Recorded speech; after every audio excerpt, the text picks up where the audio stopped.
So this is Kyle Adams recording for Epot.5. So we have a circuit. We have to find the voltage drop across each resistor.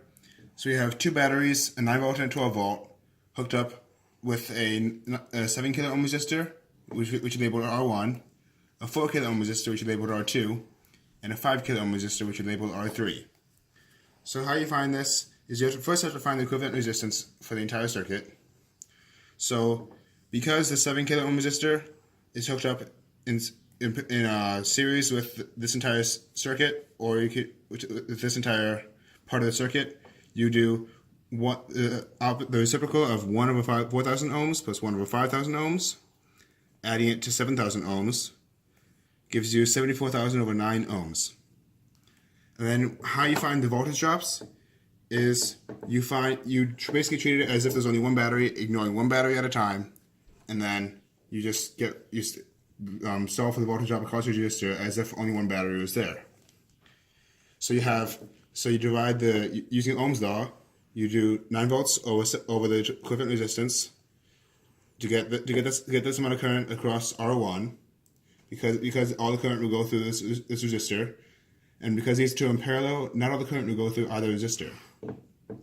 So you have to find you have to do the total current times the resistance to get the total voltage, and then use the voltage, subtract it from the entire voltage to get the volts across, to get the total volts across both R1 and R3, and then you use those voltages using Ohm's law again to find the current across each individual resistor by dividing the voltage by each individual resistor's resistance. So now we have the resistance for the first battery, the 9 volt battery, across each of the resistors. So now we go back to the 12 volt battery and ignoring the 9 volt battery. So we have the total resistance. Have to divide the 12 volt battery by the total resistance, because all the current will be going through this 5 kilo ohm resistor, so this is the current through the 5 kilo ohm resistor, which is R3. You have 108 over 74,000 amps times 5,000 ohms. You get the voltage across that, and then you subtract that from the 12 volts to get the remaining voltage for both of these two.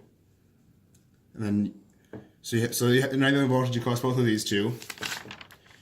You have to use Ohm's law again to find the total resistance, to find the total current across each of them. And then now you have to look at the direction of the current.